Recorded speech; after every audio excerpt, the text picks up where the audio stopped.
here we are in the Scottsdale sun at the horse show with some beautiful Western horses in the background with my longtime friend Gary Anderson, who lives here in Scottsdale. He is a great dog show judge, a dog breeder, a dog owner, but also volunteers his time at a lot of different places, the horse show and the golf tournament and all that. So we're going to talk a little bit about that. So what was the golf tournament like? What was it like to volunteer? It was actually quite interesting because we worked off of the around the driving range, so we got to watch all the different players warm up before they went out on the course, and it's just crowd control, which is a lot what we do. That's here. what you do, just yeah, crowd control. Because there's so many people. Oh yeah, it's that's the biggest. Tiger Woods draw like a huge crowd. Yeah. He was on the practice tee about 8 o'clock in the morning, and there were people about 5-6 deep around watching him. And as soon as he went to go tee off, there was nobody left. And he had like 3 policemen around him and three bodyguards. Did he really? Yeah. So he's well protected. But actually, a lot of the golfers did have 1 or 2 policemen with them because you're so close to the crowd here, and they pull the biggest gate of any golf tournament in the United States, and of course they're very well known for hole 16, which is a par 3, and it's completely enclosed now with grandstands, and the crowd boos and cheers depending on how they do, and they have a lot of fun. Are there sandboxes around a par 3 green like that? Yeah. I remember trying to be a golfer. My dad was a great golfer, and boy, it did not happen for me. It didn't happen for me either. My dad, there's my little town in Oklahoma is called Seminole, and it's a little oil field town, and they have every July 4th the Boom Days to commemorate the oil Boom Days golf tournament. My dad always played in it, and I tried to play in it one year, and it was at the first tee, and my dad and all his cronies are standing back there, and I hit the ball, and it nicked the top of the ball, and the ball rolled slowly off and down the hill off the tee box. I never picked up another club again. I was so embarrassed, I could pick the ball up and throw it further than I could hit it. So, what's happening in the dog world? Who are the great? Because I love the sporting group. Who are the great sporting dogs today? Right now, because horse people love dogs. And we've seen a lot of dogs out here at the show. I mean, people are running around with them. You were talking about Valerie earlier, and her short-haired pointer, CJ. She's been doing a lot of winning with him. There's a couple Goldens on the West Coast that's been doing very well. I saw a pretty Golden. And Robert Scott has a pretty Golden, and Tara has a pretty Golden. And then there's Tanya, the lady she's from Washington. In fact, at the show last weekend, she won 4 of the 5 days, so she did very well down here, and she'll be back down here for Scottsdale, and as well as Tara will be. Valerie gonna break records with this dog, Gary? I think it's too early to tell because he's a young dog. He's real young. And we'll just have to wait and see. I like the loose lead on the down and back on a dog that young. I watched her show him in the breed. It's a German short-haired pointer, and a girl that we both know who's won a ton with females, but this is the first dog I think I've ever seen her. For a long, long time. Yeah. He started off very well because he went to Yukonuba a year ago, and as a puppy he won breed from the classes, which caused quite a stir back there.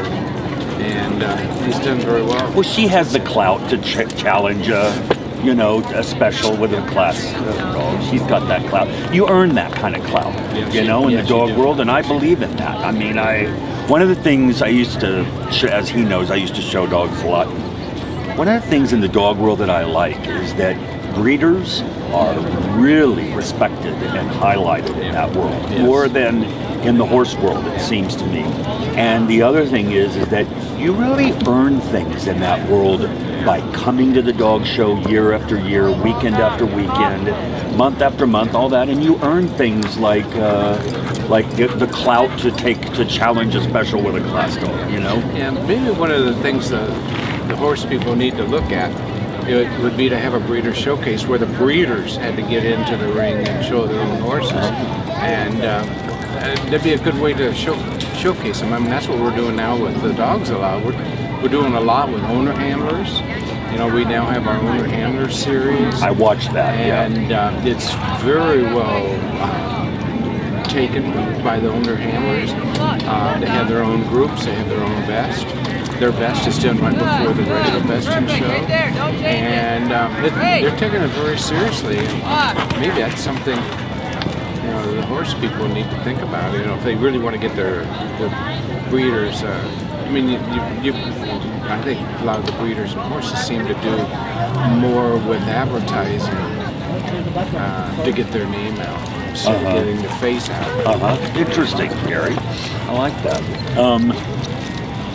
Tell me who the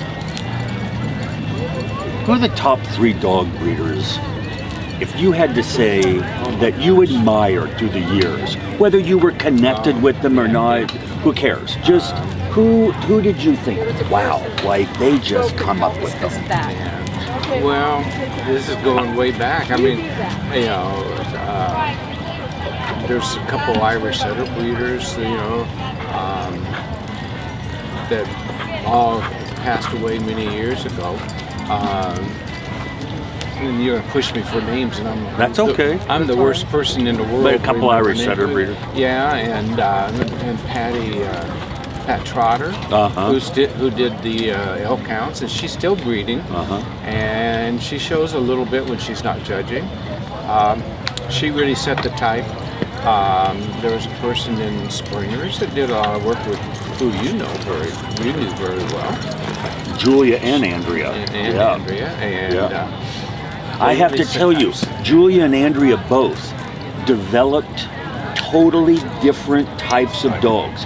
But the interesting thing about those 2 women is that you could blend their dogs. And, when Andrea would take those black and white bitches with necks this long and everything to Julia's stud dogs, I mean, beautiful puppies to blend those 2. And Linda George with Chihuahuas. I've never owned a Chihuahua, but wow, what a breeder! Yeah, she's still doing some good breeding. I like to follow those dog breeders. I admire those dog breeders. They work hard. They don't get a lot in return necessarily. No, they sure don't. Yeah. Well, we say there's money in dogs, but it is us spending it, and it's not getting it back. And but yeah, there's in the dog world, I think that's one thing we're hurting on right now. We don't have the big breeders like we used to. No. No one's setting type for us like Andrea did, and people are going their own ways and trying to set their own type, and then you end up with 5 and 6 different styles of dogs. I'll tell you, to that point, I turned a Springer magazine over, and Bonnie, who Andrea showed for me, Jester's All the Rage, was 10 months old on the back cover, and she had won the Detroit Specials. And I thought, that is the prettiest thing I have ever seen. Just beautiful. But to your point, so I talked to Andrea, and I end up flying back to Ohio to meet her and everything, and we went in her kennel, and she took her brood bitches out, probably 5, and stacked them up on a table. They looked like the same bitch. And she said, you know why you like these? And I said, why? And she said, because they look like Arabian fillies and mares. Their necks were so long and their backs were short and all that. And I think she was right. My eye liked that silhouette, But it is, like in the Irish breed, I noticed, like there aren't any leaders like there used to be. And those are beautiful dogs, Yeah, Mrs. Wheatley's about the last one. But she's like 90 some years old, and she's really turned her breeding program over to somebody else. And, I mean, in Irish, that's it. I can remember, and she used to, be the same way. She'd have 6 or 7 females, and she'd be breeding 2 and 3 litters a year. And now I think they have maybe 1 litter a year, maybe 1 every 18 months. Yeah. So yeah, we're missing that. Right. You go to some of these breeders' homes, and they bring out their brood bitches, and sometimes you almost think they're 2 different Two breeds. different breeds. Yeah. And which is discouraging,